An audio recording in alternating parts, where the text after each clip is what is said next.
Oh, I'm sorry. I'm sorry. A family of spiders just moved out of my torso cavity, left all their used webs. How is it so sticky and dry at the same time? 1 minute. I gotta breathe. Anyway, greetings. Hello. My name is Engelmech, and who are you? Like, what kind of person just waltzes into an isolated home in the woods, huh? Especially the kind of woods that you don't quite remember exactly when you arrived. Nah, I'm just being overdramatic. For fun! Your origins are your business, new friend. Listen, if I'm being honest, I just actually wandered in here a few weeks or months ago. Funny kind of place, isn't it?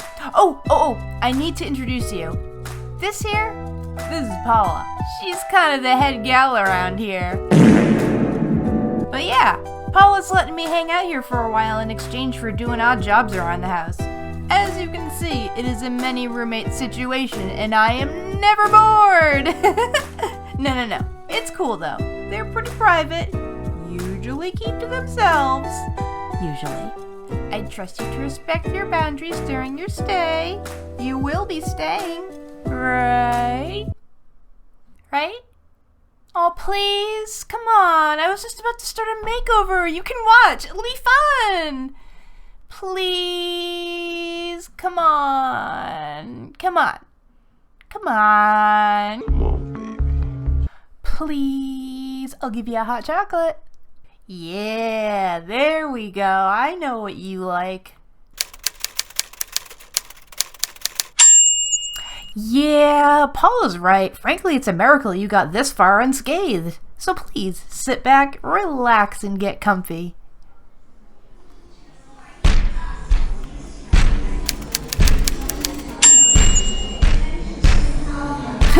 Yeah, like a dog at dinner time. Alright, I'm here. Chill out. We have a guest. Madame, s'il vous plaît. Ooh, you sound fancy. What's your name? My name is Josette Dupuy, and I must prepare to be wed to a tall, goth, and brooding man. Aw, how exciting. Who's the lucky beau? Beau? No. He wears neckties or cravats, not bows. Here's his picture. Oh, his name is Barnabas. He resides at a dark, foggy ocean cliff in a beautifully sullen Gothic manor. Oh, so romantic. Oui, which brings me to my point. I need a makeover to prepare me to become an elegant lady of the manor. I cannot truly embrace the life of a Gothic romantic lady while I look like a modern-day Barbie fashionista. I must have a flowing gown to glide around elaborate hallways lined with unreasonably large windows. I want my gown to float around like the 16-foot curtains adorning those windows, and my hair, sacre brun! It must be long and flowing as well, so that, how do you say, my curtains match the drapes? I don't know if I can do that. Sounds more like a job for an interior designer. No! I require an exterior designer for my exterior. I need you. Oui, mademoiselle! I will take on the challenge. Okay, to start, do you have any, inspiration photos or mood boards you'd like to look at with us? Absolument. Oh, elegant lady. Is she an ancestor of yours? Oh, no, she's moi! That was before my spring break in Ibiza, where I had a little fun with some casual plastic surgery and a haircut. But now spring is over, and the time has come for my summer of love. My summer of moonlight nights beside my mysterious brooding witch husband, wondering what secrets he hides within the damp walls of his sprawling estate. I'd worry less about secrets and more about those damp walls! Poor installation in a seaside home is no joke. That's why I'm proud to be sponsored by Personalized Installation Solutions. the only installation experts to install perfectly functional insulation while also catering to the aesthetic needs of our clients. Personalized insulation solutions will find insulation materials that match your vibe. Is your home a pastel plus haven? PIS will insert a thick layer of stuffed pals behind your walls. Just because you don't see it doesn't mean you don't know. We consulted our team about what kind of insulation would best go with a seaside Gothic manor, and here's what they came up with. Horsehair, beetle leg, salt, ground bones, plaster of Paris, cork. Call or fax personalized insulation solutions now for your free estimation and materials sample baggie. Thanks for watching the ad, now back. Right, so during the break we ushered Zozette off to the waiting room. In the meantime, I've put together some more inspiration photos for her new look. Let's start with the dress. There's a few different styles here, but they're all variations of an empire cut dress. Now, I could draft a dress pattern using plastic wrap and masking tape, but that is a subject for another video. Luckily for me, I have access to a treasure trove of doll-sized dress patterns. Today, I'm buying my pattern from raddollclothes.com. They have a super good selection of patterns for all sorts and sizes of dolls. Lots of different styles of clothing, lots of beginner-friendly sets too. Listen, this isn't sponsored, I just really appreciate being able to find a ready-made clothing pattern. Pattern drafting is a lot of work. Ah, this one's perfect! Let's get cutting! I would prefer for the final version of Zozette's dress to have different sleeves than these. But before we make any changes to the pattern, we gotta sew a first draft. Only when you raw dogged a pattern straight out of the printer can you make alterations confidently. I'll usually sew the first draft using either muslin or with whatever fabric I have lying around. For me, that generally ends up being one of the many fat quarters of quilting cotton I impulsively bought at the fabric store because it had a very, very tiny floral print. Usually the colors and prints don't matter for a first draft. But today, I plan on making this draft into a finished dress, so I chose some pretty purple matching fabrics. This nightgown is lovely, but a little too prudish for honeymoon negligee, even for my time period. Oh, this is just a first draft. I'm holding on to it. Is a bit small for you, huh? Not if I shrink myself to the size of a business envelope. Okay, now that we have the finished first draft, let's go to the doodle board and draw the changes for the second draft. On the flat pattern, it looks a little something vaguely like this. First, let's make the puff sleeves a smidge bigger and puffier, and then tack on a sweet bell-shaped extension. Don't forget to carry over those gather markings. Next, I'd like to add a third tiered skirt layer. For that, just another copy of the skirt pieces and take like a ½ inch off the bottom, easy peas. And that's basically it. I'm ready to go. Voila! And by the magic of editing, we're done with the second draft, which happened to end up as another pretty dress for Bernadette. Oh gosh, she really does, yeah. Who is this Bernadette? And why is she getting multiple dresses from my makeover? Of course. Speaking of your final gown, why don't we start? Wait, no! Stop! Don't show anymore! Wait, seriously? What's wrong? No one can see my dress until the wedding! Alright. No problem, let's move on. Let's talk about hair. Yes, as I said before, long and flowing. Ah, yes. Alright, I will gather the instruments. Paula, please administer anesthetic. Thanks, Paula. You're the best anesthesiologist this side of Candyland. Now it's time for the real grisly business of hair rerooting. See, flesh humans just have to sit around and wait for longer hair. Dolls gotta put in the work with a hefty pair of pliers and a sewing needle with its head cut in half. Or sometimes just, like, wear the hair like a hat. Anyway, now that all the hair is removed, all those little holes can breathe.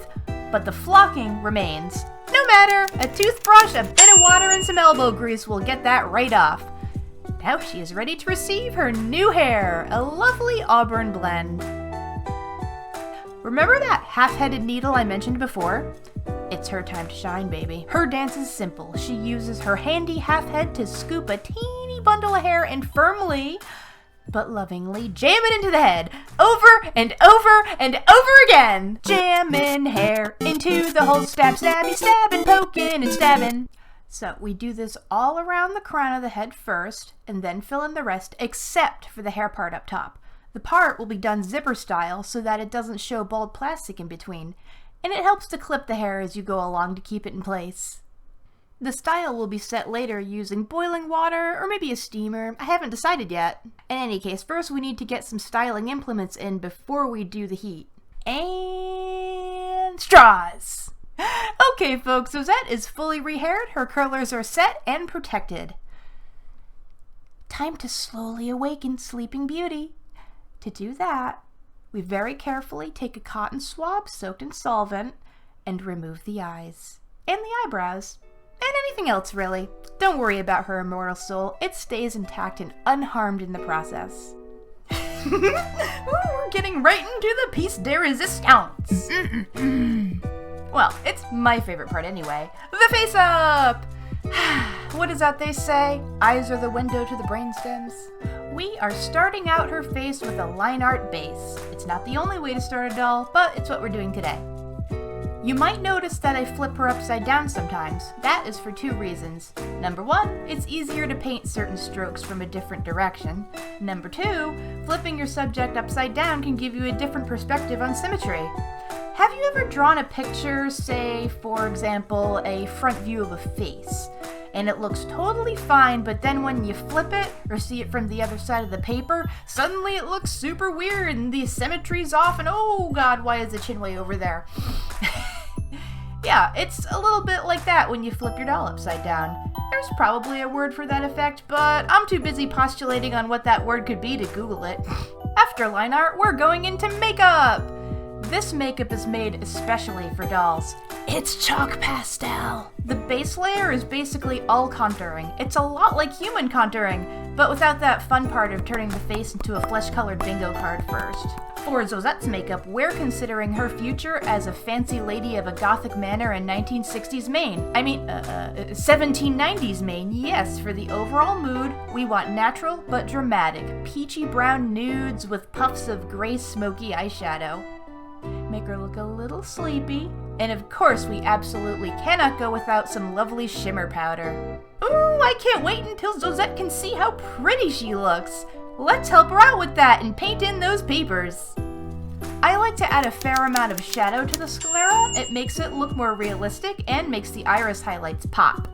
I also like to make the lower rim of the eyes nice and pink to show that her iron level is good and healthy.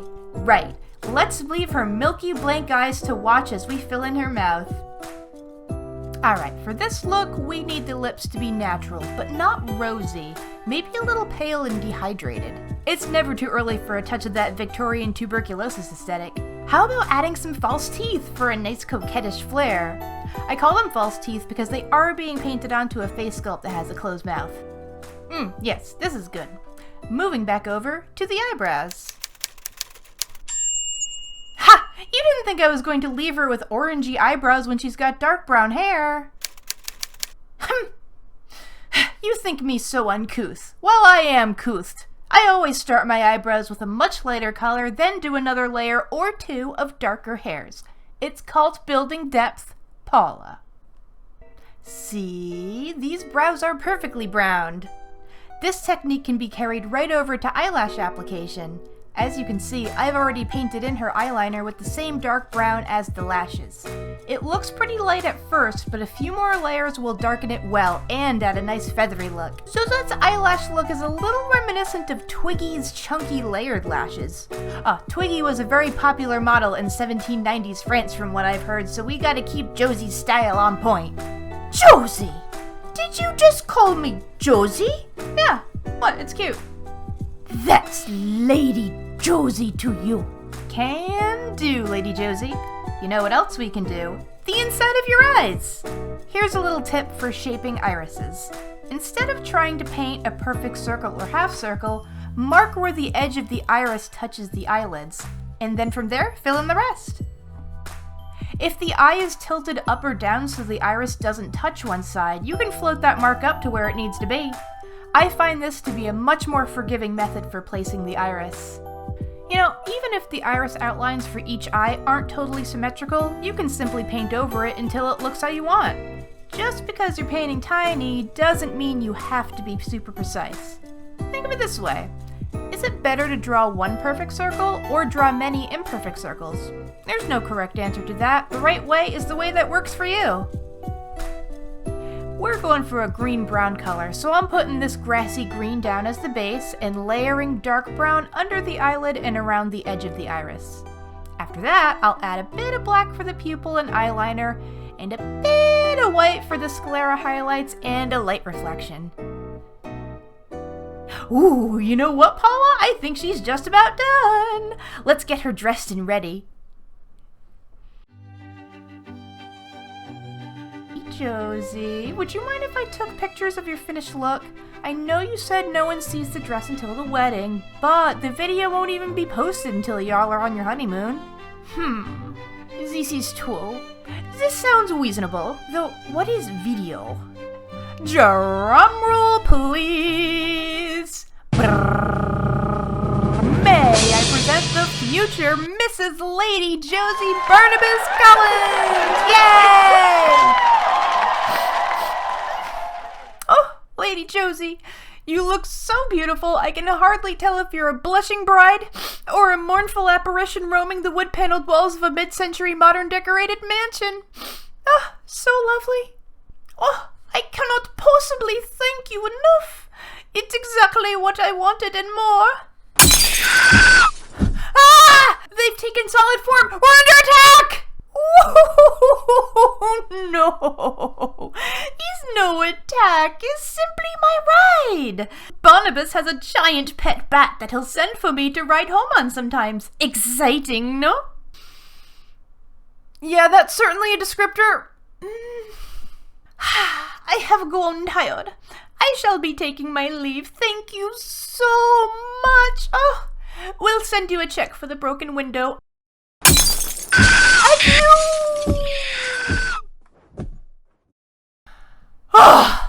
Oh, what a whirlwind. Oh, goodness. Hey, friend, almost forgot about you. What'd you think? Oh no. Oh no, you look like maybe you need a nap? Or maybe some water? I know, but I was hoping the hot chocolate would help. Okay, it's fine. They'll just have to hold out till the witching hour, put them outside when the veil is thinnest, alright? They'll wake up in the back lot of a local bodega, there's buses everywhere, it'll be fine. It'll be fine. Hey folks, editing Engelmech here. A few weeks later, I just got some photos of the newlyweds. I just had to share them. Oh.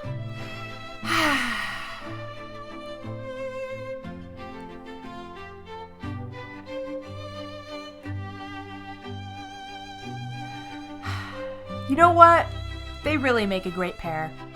I think this is gonna go really well. Anyway, thanks to everyone who made it this far in the video. It's my first big boy long form video. Not to say TikToks aren't big boys too, it's just, yeah. But yeah, this one's for my mom and her love for vintage vampire melodramas and dolls.